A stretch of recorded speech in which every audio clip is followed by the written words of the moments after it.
Madam మన subscriber ఒకరు message చేశారు. వాళ్ళకి మ్యారేజ్ అయ్యి 6 మంత్స్ అవుతుందంట. వాళ్ళ వైఫ్ 2 మంత్స్ బాగానే ఉందంట. ఇప్పుడు ప్రెగ్నెంట్ అని వాళ్ళ ఇంటికి వెళ్ళిపోయిందంట. 4 మంత్స్ ప్రెగ్నెంట్ అంట. ఇప్పుడు ఆయన మీద 498 కేసు పెట్టింది, డీవీసీ కేసు పెట్టింది. ఇప్పుడు నాకు ఆయన వద్దు అని అంటుంది. సో నేను అబోర్షన్ చేయించుకుంటాను, ఆ అబోర్షన్ మీద సంతకం చేయని అంటుందంట. సో అలా సంతకం చేస్తే ఈయన మీద ఎలాంటి కేసులైనా పడతాయని అడుగుతున్నాను మేడం. డెఫినెట్లీ అబార్షన్ పేపర్స్ మీద ఆయన సైన్ చేయొద్దు.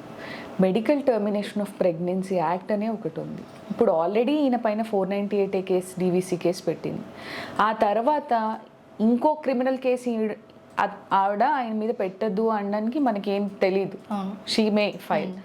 ఇప్పుడు ఫోర్స్ఫుల్గా అబార్షన్ చేశాడు, ఈయన ఫోర్స్ చేయడం వల్లనే నేను అబార్షన్కి వెళ్ళాను అని చూడండి, ఈయన సైన్ ఉంది అని ఆవిడ ఇంకో క్రిమినల్ కేసు వేసేసి ఛాన్సెస్ డెఫినెట్గా ఉన్నాయి 100కి 100. ఎందుకంటే already she has file 498 and DVC. So అది అస్సలు ఎంకరేజబుల్ కాదండి. అండ్ మెడికల్ టర్మినేషన్ ఆఫ్ ప్రెగ్నెన్సీకి ఒక యాక్ట్ ఉంది, అది కొన్ని సందర్భాల్లోనే చేస్తారు.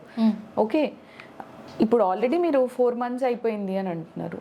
ఇఫ్ ఎట్ ఆల్ టీఫా స్కాన్లో కానీ ఆ బేబీకి ఏదైనా హార్ట్ బీట్ సరిగ్గా లేకపోవడము, ఇంకేదైనా కంజెనిటల్ ఏవైనా కాంప్లికేషన్స్ ఉంటేనో చేస్తారు.